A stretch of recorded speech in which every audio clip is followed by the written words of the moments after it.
আসসালামু আলাইকুম রহমতুল্লাহি বারাকাতুহু। সম্মানিত দর্শক শ্রোতা, আশা করি সকলে ভালো আছেন। আজকে আমরা জানবো যে মানুষ ফিতরতি হিসেবে কত প্রকার, রাগ গোসা অভিমান হিসেবে মানুষ কত প্রকার। তো দর্শক, আমরা প্রথমে জেনে নিই যে রাগ গোসা নাই যে এরকম কোনো মানুষ পৃথিবীর বুকে নাই।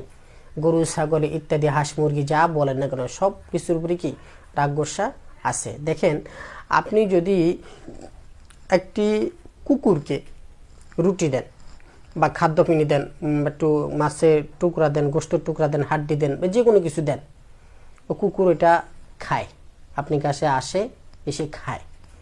যখন আপনি লাঠি নিয়ে তাড়া করেন তখন এটা দৌড়ে চলে যায়। যখন বেশি তাকে কষ্ট দেওয়া হয়, এদিক দিয়ে খুঁচা দেয় ওদিক দিয়ে খুঁচা দেয়, তখন সে ঘেউ ঘেউ ঘেউ ঘেউ ঘেউ করতে থাকে। তাহলে এর দ্বারা আমরা বুঝতে পারি যে কুকুরেরও রাগ আছে, বিড়ালেরও রাগ আছে। সে কাছে আসছে, বসছে, তাকে ভাত দিচ্ছেন, ভাত খাইতেছে, কাটা দিচ্ছেন, কাটা খাইতেছে, কিছু কর্ম তাকে খোসা দেন, এদিক দিয়ে গুঁতে দিচ্ছেন, ওদিক দিয়ে লাঠি দিয়ে তখন ম্যাও ম্যাও ম্যাও ম্যাও ম্যাও করে ওঠে। তাহলে তারও রাগ আছে।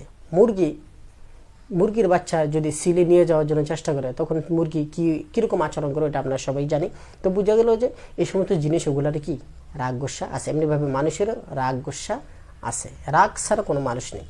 রাগ ছাড়া যদি মানুষ থাকতো তাহলে তাকে অন্যান্য মানুষরা একদম ফেরে সিঁড়ি খেয়ে ফেলতে।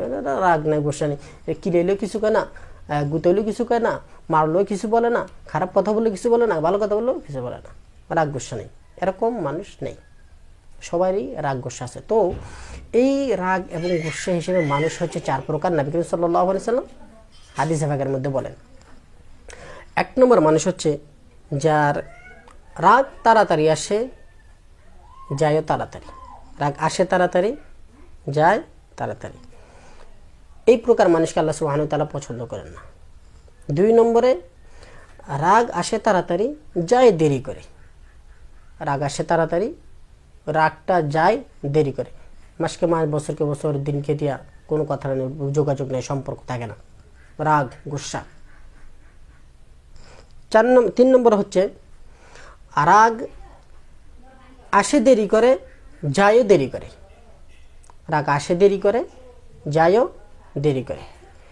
চার নম্বর হচ্ছে রাগ আসে দেরি করে, যায় তাড়াতাড়ি। রাগ আসে দেরি করে, যায় তাড়াতাড়ি। নবী করিম সাল্লাল্লাহু আলাইহি সাল্লাম বলেন, এই চার নম্বর ব্যক্তি আল্লাহ সুবহানাহু ওয়া তাআলার কাছে অতি পছন্দনীয়। আর ওই তিন শ্রেণীর লোককে আল্লাহ সুবহানাহু ওয়া তাআলা কি পছন্দ করেন না। যাই হোক দর্শক শ্রোতা, আমরা জানলাম যে কোন প্রকৃতির রাগ যদি আমাদের মধ্যে থাকে তাহলে আল্লাহ পাক রব্বুল আলামিন পছন্দ করেন, কোন প্রকৃতির রাগ গোসা আমাদের ভিতরে থাকলে আল্লাহ পছন্দ করেন না, এটাও আমরা জানলাম। অনেক সময় অনেক মানুষ বলে যে হুজুরের খুব করার মেজাজ, বা উমুকের খুব করার মেজাজ, হুজুরেরা বয়ান করে এইভাবে এই কথা বলে, এই কথা বলে, সেই কথা বলে। এরা চায় যে কি জানেন, মানুষ হুজুরদেরকে এদিক দিয়ে গুতিবে, ওদিক দিয়ে গুতিবে, এদিক দিয়ে ফিটিবে, মা বোন ওই সে বক্কসক আবে যাবে, যত তহমত আছে সব কিছু এদেরকে দিবে, তহমত দিবে, মারবে, গালি দিবে, ফিটাইবে, যা মন সে তা করবে, কিন্তু হুজুরে কিছু বলতে পারবে না। রাগ দেখাইলেই, মাথা গরম করে কিছু বললেই বা হক কথা বললেই তখন এই হুজুর খারাপ। আর সে যে সারা দুনিয়ায় ঘুরে ঘুরে আকাম কুকাম করে আছে, এটার কোনো দোষ নাই। কেন?